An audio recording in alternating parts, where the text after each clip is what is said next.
Assalamualaikum warahmatullahi wabarakatuh. Bismillahirrahmanirrahim. Alhamdulillahilladzi bi ni'matihi tatimmu shalihat. Wassalatu wassalamu ala rasulillahi sayyidi sadat wa ala alihi wa sahbihi wa dzurriyyatihi wa ahli baitihi wa ashabihi wa sairil muslimin wal muslimat wa shaimin wa shaimat amma ba'du. Hadirin bapak-bapak, ibu-ibu, pecinta adzan maghrib yang mudah-mudahan senantiasa dirahmati oleh Allah Subhanahu wa taala. Alhamdulillah pada sore menjelang maghrib ini waktu yang kita tambah-tambahkan ini. Ada kewajiban kita sholat 5 waktu, tapi kalau untuk puasa ini waktu yang paling dicintai itu waktu maghrib karena kebetulan itulah yang ditunggu saat kita berbuka puasa. Kita pada hari ini sudah memasuki hari ke-22 di bulan suci Ramadan. Ini kalau kita mengikuti apa yang dicontohkan oleh Rasulullah SAW, beliau itu seperti dalam hadis dari Siti Aisyah radhiyallahu anha dikatakan bahwa karena Rasulullah SAW idza dakhala al-ashhur awakhir min Ramadan shadda mi'zarahu wa ayqadha ahlahu wa ahya lahu.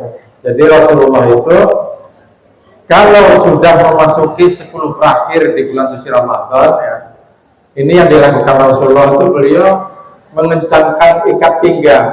Mengencangkan ikat pinggang di sini adalah sebuah istilah kalau Rasulullah itu melakukan kegiatan di 10 terakhir di bulan suci Ramadan itu lebih giat daripada hari-hari sebelumnya. Tapi ternyata bukan hanya beliau sendiri, keluarganya, keluarganya dibangunkan juga. Untuk apa? Wa ahya lailahu, menghidupkan malam-malamnya. Apa yang dilakukan oleh Rasulullah di 10 terakhir itu? Kalau amalan-amalan yang berupa sholat malam, ini Rasulullah bukan bulan suci Ramadan, itu juga beliau selalu melakukan sampai pagi. Bahkan digambarkan bahwa Rasulullah itu kalau sholat malam sampai kakinya bengkak. Ini menunjukkan kalau beliau itu sholat malam setiap hari. Tetapi khusus untuk 10 terakhir di bulan suci Ramadan, yang beliau lakukan itu adalah memperbanyak i'tikaf. Itu di dalam hadis itu juga dikatakan bahwa karena Rasulullah SAW ayat takifa asal awakhir min Ramadan hatta tawaffahu ta'ala. Jadi Rasulullah itu i'tikaf nih 10 hari terakhir di bulan suci Ramadan, hampir tidak pernah terlewatkan i'tikaf. Kemudian ini dilakukan oleh Rasulullah sampai Rasulullah itu wafat. Lalu yang meneruskan siapa untuk mentradisikan i'tikaf yang pernah dicontoh oleh Rasulullah, yaitu istri-istrinya Rasulullah itu juga meneruskan kebiasaan 10 hari terakhir di bulan suci Ramadan itu untuk i'tikaf. Ini bagi bapak-bapak, ibu-ibu tentang i'tikaf. I'tikaf itu untuk apa? Ini ketika Rasulullah ditanya tentang i'tikaf itu, beliau mengatakan bahwa ayat luba maka Lailatul Qadar. Dia itu ingin mendapatkan di depannya. Apa itu depannya? Yaitu kita akan dihadapkan yang dinamakan dengan malam Lailatul Qadar. Lailatul Qadar itulah satu hari malam yang itu adalah merupakan hadiah terbesar bagi orang yang sedang berpuasa. Ini puncaknya itu adalah ketika mereka mendapatkan malam Lailatul Qadar. Nah, oleh karena itu ibu-ibu semuanya kadang-kadang ada yang suka mengeluh. Ini bagaimana kalau pas masuknya tanggal di 10 terakhir di bulan suci Ramadan tiba-tiba kedatangan tamu ya, haid. Nah, ini bagaimana? Apakah boleh ya, ibu-ibu itu melakukan itikaf? Nah, ini penting untuk kita ketahui bersama ya, bahwa itikaf menurut jumhur ulama, ya, para ulama semuanya mengatakan bahwa itikaf itu memang disyaratkan itu harus di masjid ya. Ini semuanya mengatakan seperti itu ya. Tetapi ketika ada ayat yang menyatakan bahwa wala tubashiruhunna wa antum aqifuna fil masajid, ini artinya bukan itikaf itu harus di masjid ya, harus di masjid.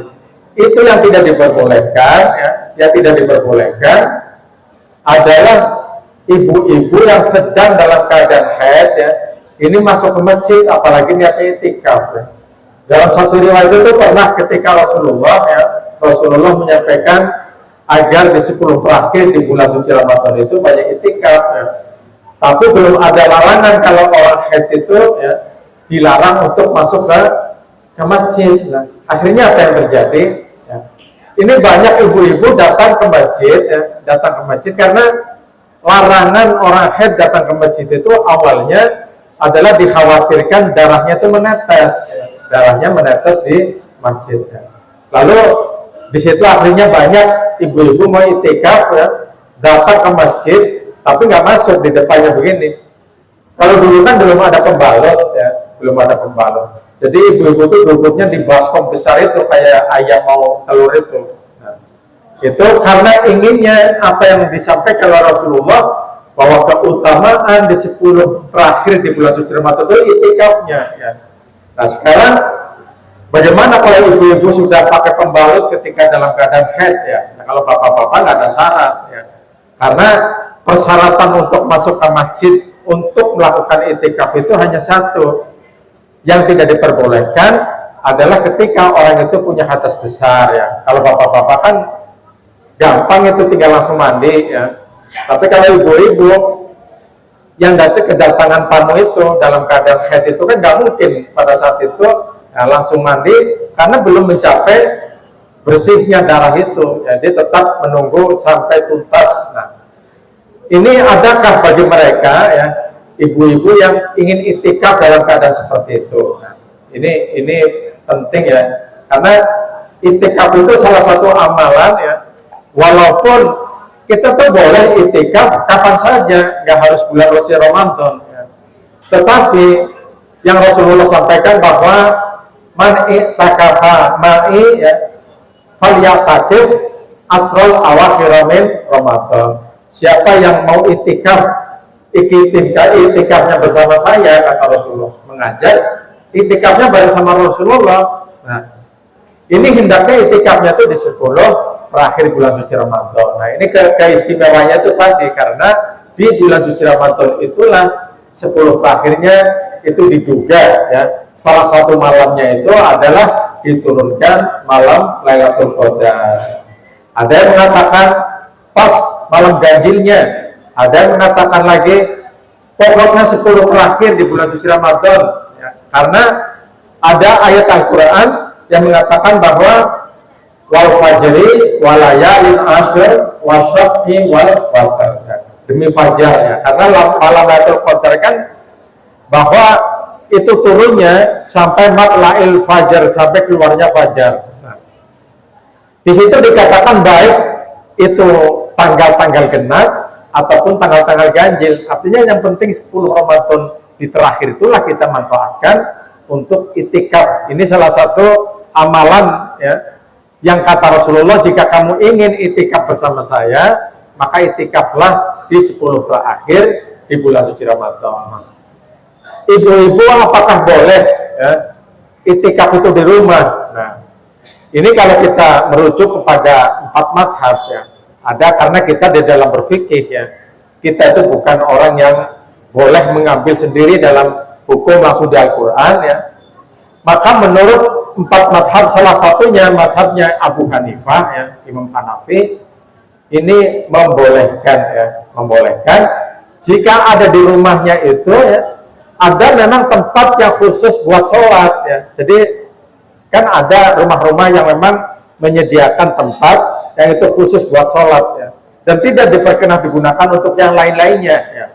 Untuk karaoke, ya, untuk nyanyi-nyanyian di situ. Nah, itu walaupun kecil, ya, tapi memang itu dikhususkan untuk sholat. Nah, maka di situ boleh ibu-ibu itu itikaf di situ. Bagaimana sih caranya itikaf? Nah, itikaf itu adalah salah satu amalan yang paling mudah. Ya. Karena orang itikaf itu hanya mempunyai syarat dan rukunnya sangat sedikit. Ya. Kalau syaratnya ya tadi Islam, ya. Kemudian balik, tamjiz. Nah, itu samalah seperti syarat-syarat sholat itu. Tetapi tidak disyaratkan orang itu harus suci dari hadas kecil. Ya. Kalau suci dari hadas besar, ya itu ya memang itu tidak diperbolehkan untuk masuk masjid. Ya. Tetapi kalau dia mau melakukan di luar masjid, nah, karena dalam keadaan haid ini melakukan di luar masjid, maka boleh ibu-ibu itu itikaf di 10 terakhir hari ini, ya. Itu itikafnya di rumah, asalkan ada di bagian rumah itu adalah tempat yang memang dikhususkan untuk sholat. Jadi statusnya sama dengan masjid. Ya. Apa yang dilakukan bapak-bapak ibu-ibu tentang itikaf ini? Ini amalan yang sangat-sangat mudah, tetapi nilainya atau manfaatnya itu lebih luar biasa. Karena apa? Karena ini adalah amalan-amalan yang dilakukan oleh Rasulullah di dalam setiap bulan suci Ramadan dan khususnya di 10 hari terakhir. Nah, kalau orang-orang yang mau itikaf di masjid, ya, ini memang kenapa dianjurkan untuk berwudu? Ya. Ini bukan kaitannya dengan syarat dan rukun, tetapi ini kaitannya adalah dengan adab untuk masuk masjid. Ya. Jadi kalau bapak-bapak, ibu-ibu mau itikaf di masjid, pertama masuk, lakukanlah sholat 2 rakaat, namanya sholat tahiyatul masjid, ya. Kan dalam keadaan wudu. Nah, setelah itu dia duduk, ya. Walaupun ketika duduknya itu sudah batal dari wudu, nggak apa-apa, ya. Itu masih dipersilahkan atau diperbolehkan untuk itikaf. Duduk sambil niat, ya. Kalau niat bahasa Arabnya misalnya nawaitu itikafan, ya, lillahi ta'ala, atau boleh nawaitu ayat takifa fi hadzal masjidi, ya, fi hadzal masjidi lillahi ta'ala, ya. Saya niat itikaf itu karena niat itu, ya, niat itu yang penting di hatinya, bukan ucapan. Kalau ucapan itu namanya akad, ya. Ini kadang-kadang kita suka keliru itu. Niat itu cuma di hati. Kita duduk niat itikaf di masjid ini, berapa waktunya bahwa itu masih digolongkan itikaf? Paling sedikit waktu itikaf itu orang sekedar membaca subhanallah, ya. Membaca subhanallah itu sudah digolongkan itikaf. Apalagi kalau itikafnya, ya, itikafnya sudah diniatkan bahwa itikaf lailan, saya mau itikaf semalam ini, ya. Tiba-tiba baru 2 menit ibu-ibu ada hajat keluar, ya. Entah itu mau ke buang air atau hajat lapar, mau makan dulu. Nah, ini karena niatnya mau itikaf itu 1 malam, ya, maka di situ ibu-ibu, bapak-bapak yang sudah keluar dari masjid masuk lagi itu tidak perlu niat, ya, karena niatnya memang 1 malam mau melakukan itikaf. Apa yang harus dilakukan? Duduk, kita boleh memikirkan apa saja, ya. Mungkin yang paling baik itu ya memang baca Al-Quran, ya. Keduanya berzikir. Nah, zikir apa yang paling baik? Rasulullah itu pernah mengajarkan kepada Siti Aisyah dan juga pada istri-istri yang lain, ya. Ketika berzikir dalam itikaf itu, zikir yang paling baik itu adalah mohon ampun, Allahumma innaka afuwun tuhibbul afwa fa'fu anna. Allahumma innaka afuwun tuhibbul afwa fa'fu anna. Itu aja yang diajarkan Rasulullah kepada istri-istrinya untuk doa itikaf. Karena tidak ada sesuatu pemberian yang paling berharga dalam hidup ini, ya, ketika Allah sudah memberikan, itu satu. Yang kita harapkan puasa dalam 1 bulan, itu juga tidak lain, apa sih yang diharapkan? Kita ingin dia ampuni segala dosa-dosanya.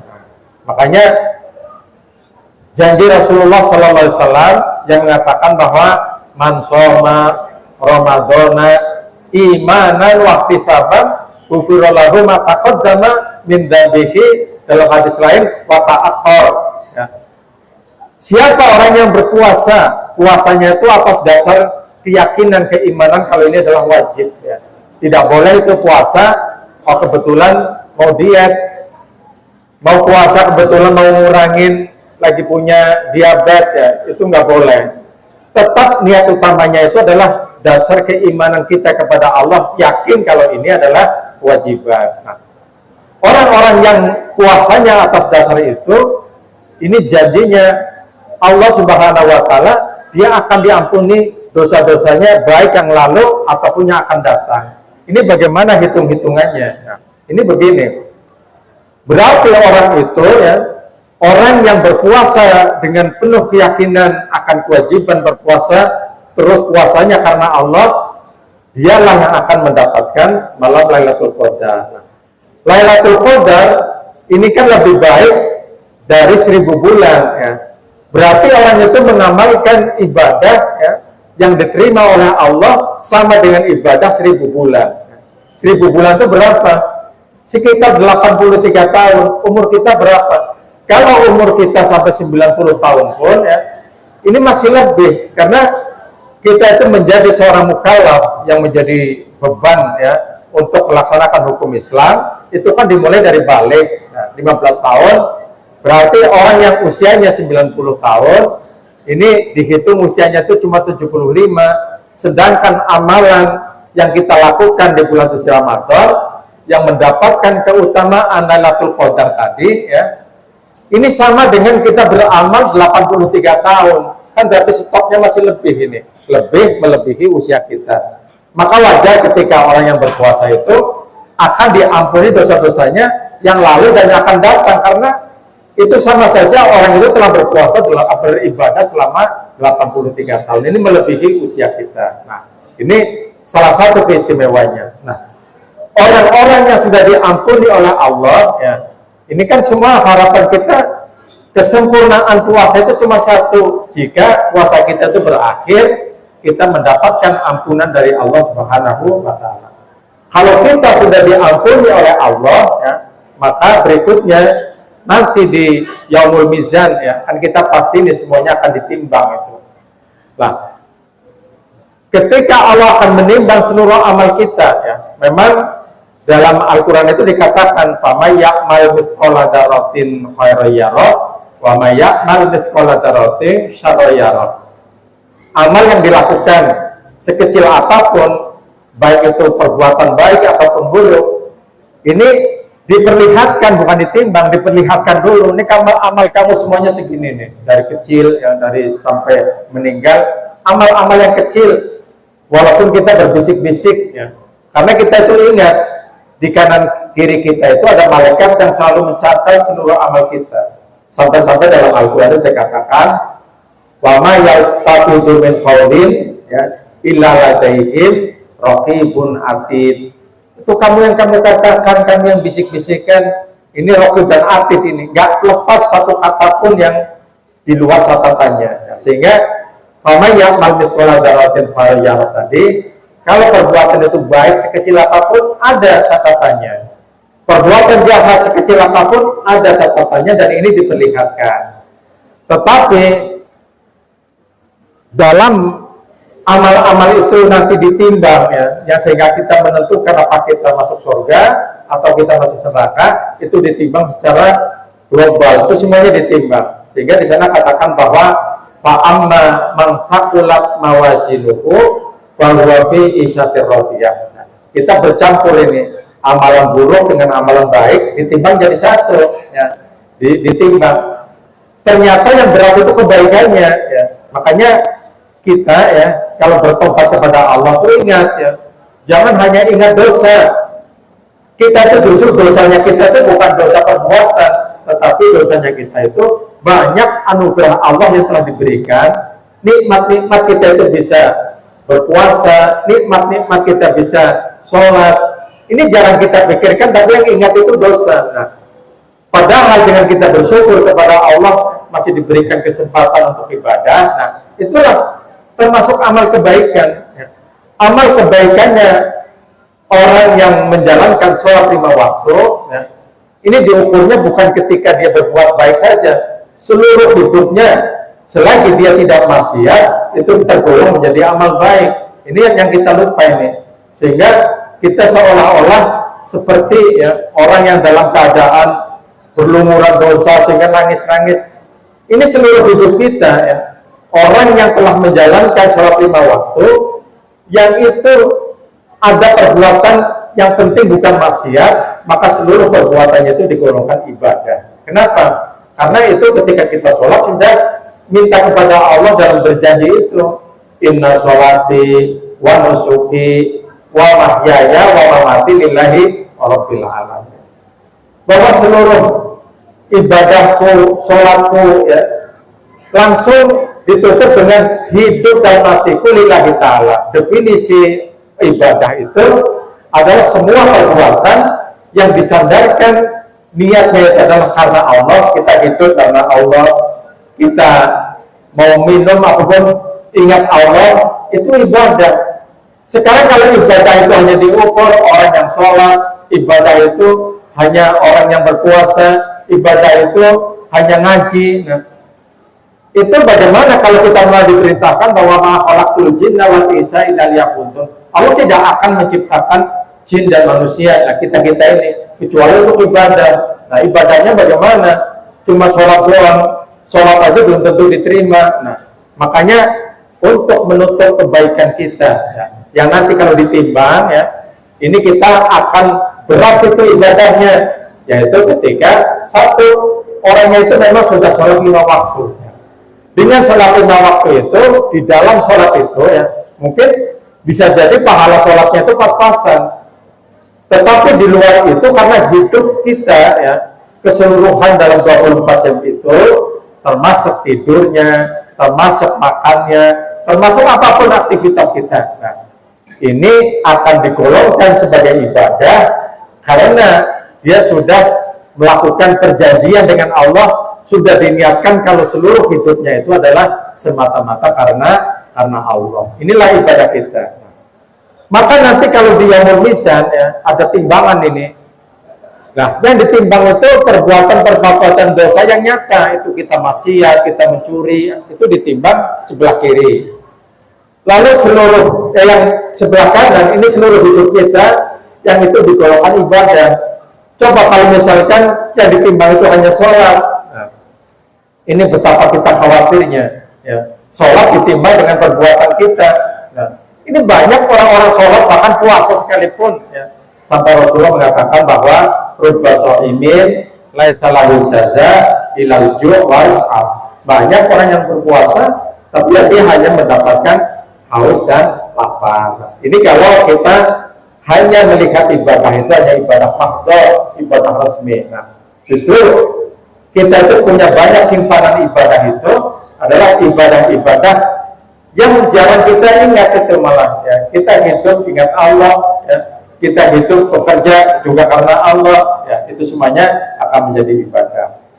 Kalau seandainya ternyata kebaikan kita itu lebih baik, lebih berat, fa'amma man faqulat mawazinuhu wa huwa fi isyatir radiyah, maka di situ Allah meridhoi hidup kita.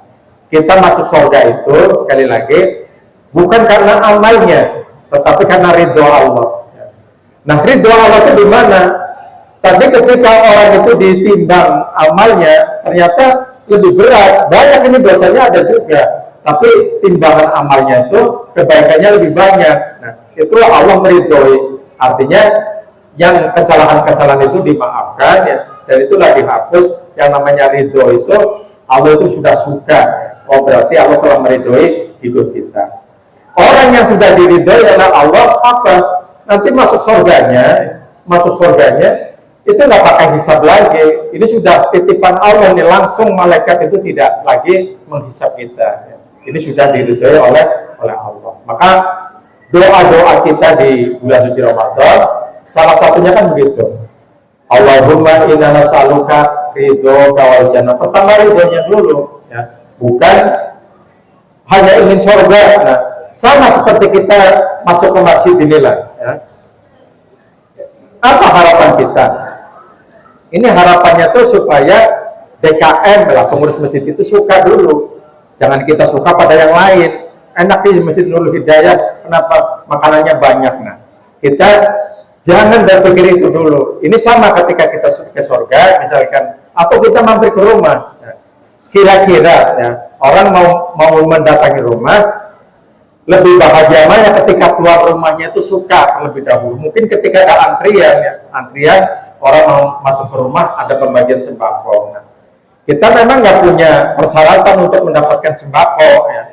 Tetapi yang punya rumah ini suka pada yang itu, suka dulu. Saya suka sama dia itu. Mungkin walaupun tanpa antrian, kita itu akan dipanggil terlebih dahulu. Nah, oleh karena itu, marilah kita meluruskan niat kita kembali. Mumpung kita belum berakhir ya bulan suci Ramadan ini, marilah kita sama-sama mengharap ridho Allah. Salah satunya kita memperbaiki di 10 terakhir bulan Ramadan ini ya.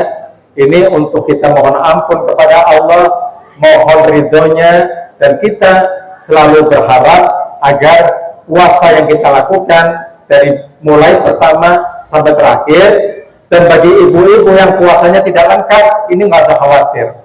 Yang namanya orang taat ya, orang taat itu adalah imtitsalu bi awamirillah wastinabu nawakillah.